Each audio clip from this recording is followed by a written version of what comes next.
Whether it's the 2020 election or all the wokeness in the government, right? We know that Trump supporters, we continue to be vindicated by the new administration's transparency, but it goes so much deeper. So here to take us down the rabbit hole is Mike Howell. He's the president of Oversight Project. So Mike, thanks for being with us once again. Love having you on the show. So let's get into this because we know that Kash Patel revealed that the FBI had confiscated some fake IDs from Chinese nationals who were trying to obtain mail-in ballots. Sounds pretty fishy to me. So what is Oversight Project doing to ensure that there's going to be real accountability for this cover-up?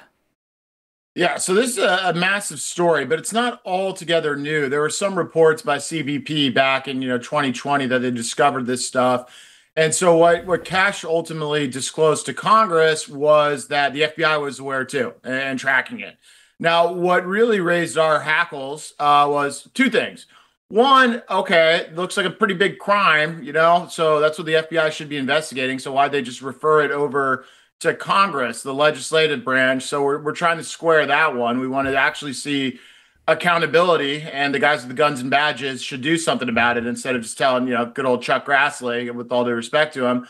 But the second issue that we're zeroing in on, and the guys are in the lab right now trying to beat up the facts and legal arguments here, but at the highest level, the FBI and others during the Christopher Wray years told the Congress that there was no evidence of mail-in ballot fraud.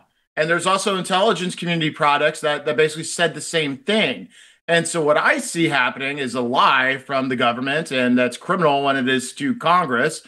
And so we're pouring through statements from Wray and others and the various products that went to Capitol Hill that did not disclose this and instead said the exact opposite, that there was nothing to worry about. This was a huge thing of public concern.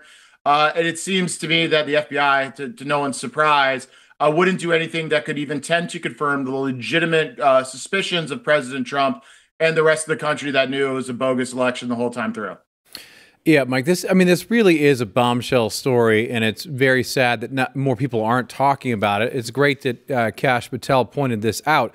I just want to go through some quotes here from, to reveal the cover-up. The intelligence community's then analytic ombudsman, Barry Zuloff, said that China analysts appear hesitant to assess Chinese actions as undue influence or interference. These analysts appeared reluctant to have their analysis on China brought forward because they tended to disagree with the Trump administration's policies. Now, as you also know, in 2021, then DNI and corrupt CI Director John Ratcliffe directed the attention of senators on the Select Committee, right, on intelligence to look at this and see that these people were pressured, the analysts were pressured to withdraw their support from alternative viewpoints on China in an attempt to suppress it. So it's also already out there that there was a cover-up. Ratcliffe, now in charge of the CIA, acknowledges much back then. It was pointed out back then by the analyst ombudsman that this is being suppressed. Can you? I mean, I don't even know where to start with this. But first, okay, what exactly was suppressed? Lay into it with the details of what was found. What was China trying to do? Yeah, in this specific instance, and there's obviously a much larger pattern here, but in this specific instance, it was related to the production of, I think, 20,000 fake IDs that were scannable. When you go to the grocery store and you may get a six-pack, and if you have a young face like me, they still want to see your ID, and they scan your ID, the same kind of mechanism for voting. And so we're trying to figure out if they were used for voting, but certainly with that kind of functionality, they were created to be used for voting. They're capable of being scanned IDs at the voting places. And so that's a massive, major concern. But the larger kind of problem here, as that piece you referenced notes, is a pattern and practice of the intelligence community over time, a sustained period of time, to ignore anything that countered the CCP, general narrative. Keep in mind, go back to 2020, COVID era. They were covering up the origins of COVID. The United States government and intelligence community, they were doing anything they could to debunk that. Also, they had the Bidens on the payroll. The first family, or to be, was on the payroll of the CCP, just like they were for, Ukrainian oligarchs through Burisma. And so just ask yourself, had it been Russia that got caught doing this, would you have known about it, and would the government have taken extreme action? Of course they would have. We saw that, play out every time they found a Facebook group or a meme.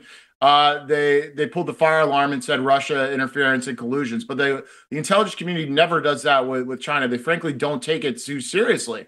It's the biggest foreign interference in this country is from China, and then now it's ranked Mexico number 2. But this is kind of why China's been eating our lunch. They hit us from all different directions, and they know they basically have a sleeping U.S. intelligence apparatus that doesn't want to deal with them. So let's look at this story, right? Because if all these IDs, all these fake IDs were used to vote, well, then you clearly have election interference. We have failures on the part of the intel community. That's concerning in and of itself. But I look at this, and it's something that you said from the very top is, yeah, they knew about it at the time. They didn't tell us about it, though, until very recently. So I want to ask you, what is the most concerning part of this story with that in mind, right? Like that we knew behind the scenes that this was going on, but nobody wanted to tell us until a guy named Kash Patel took over at the FBI. Yeah, that's right. And now it's up to him to investigate and hold these people accountable and refer them over to DOJ for prosecution. But what it tells us is that the intelligence community was a wholly owned enterprise that favored the left. I mean, this is also the time where, the Stop Asian Hate movement was happening, which to me looked like an intelligence operation, downstream of China to make people just not even bring up, their obvious suspicions that COVID came from China.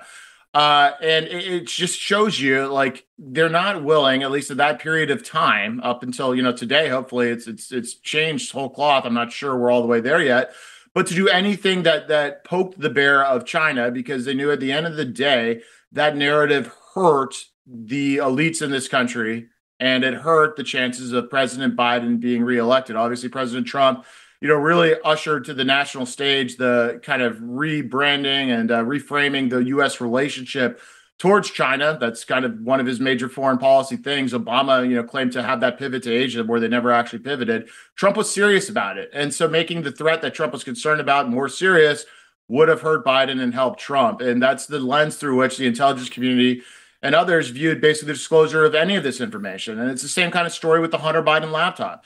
The FBI knew it was real and didn't say anything about it because they wanted Biden to win the election. Put this kind of pattern of election fraud in the same bucket as that.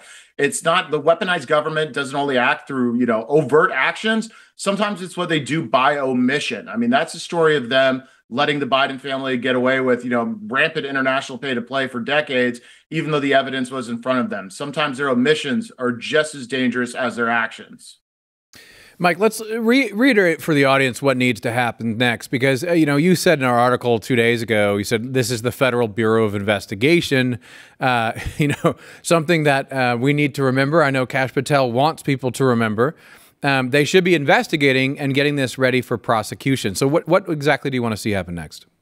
Yeah, well, this will be the basis of kind of what the Oversight Project does to throw the ball back in their court a little bit.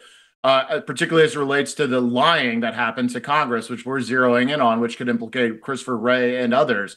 And so we basically want to make the point loudly that it's not sufficient just to disclose things in the name of transparency.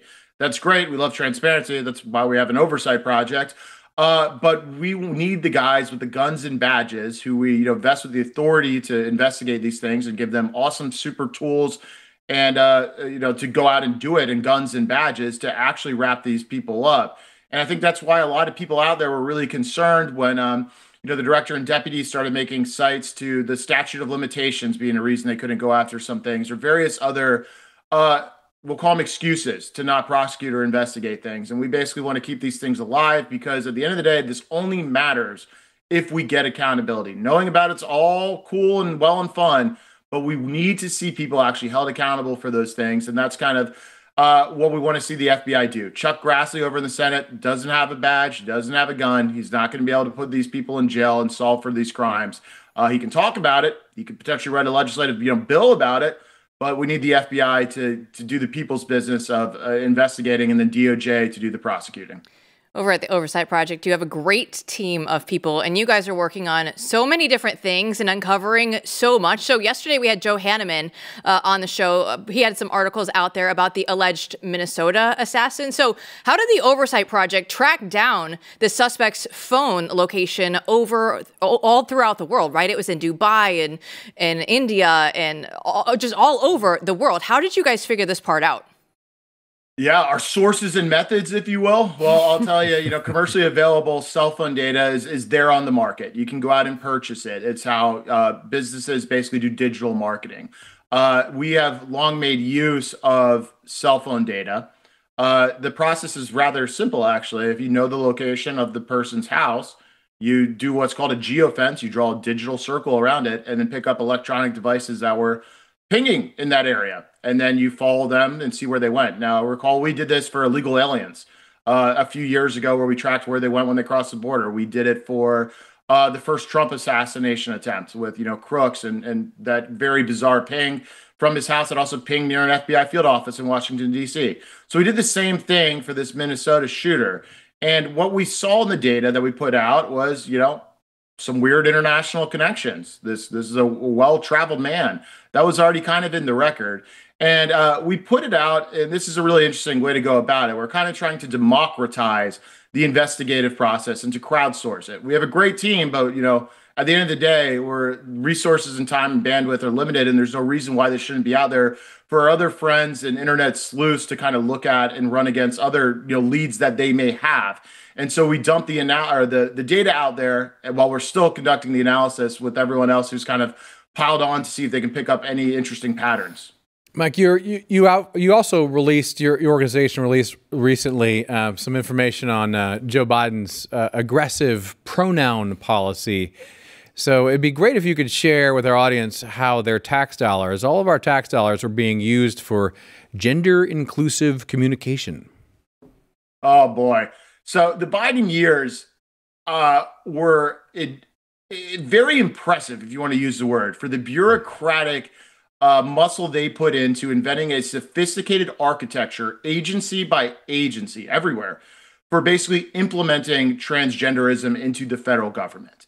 And so every department and agency, we've come across over the last couple of years basically has a process for exactly how to deal with these things, including speech codes, resources for people who want to transgender, ways to basically punish people who, may raise an eyebrow at the whole concept. And so most recently, we put out something from the Department of Agriculture, which basically had their pronoun guide, which is the rules you had to obey by if you didn't want to get punished. How to use pronouns, how to introduce yourself on a Zoom, like how you can refer to people, and all these just ludicrous terms that looks like they kind of just were, downloaded from the Human Rights Campaign and put into the federal government bureaucracy. But this kind of growing architecture really conquered the entire Biden administration. And when we kind of look at how the right governs versus how the left governs, you don't see that level of sophistication on the right because we don't control the bureaucracy. They're 95% left leaning. We get in there and we try to just get rid of things. When they're in there, they build things and they make it penetrate every last layer of government. And that's what they did for transgenderism. Ultimately, they want to recruit more transgenders is what these policies look like to me, and trying to encourage employees to get on gender bending hormones or what have you, and then punish anybody who might speak out, because that's an ideological signifier. They don't want any conservatives or common sense Americans in the government. And so if you express qualms with transgenderism, they want you out, and they use that as an excuse to do it.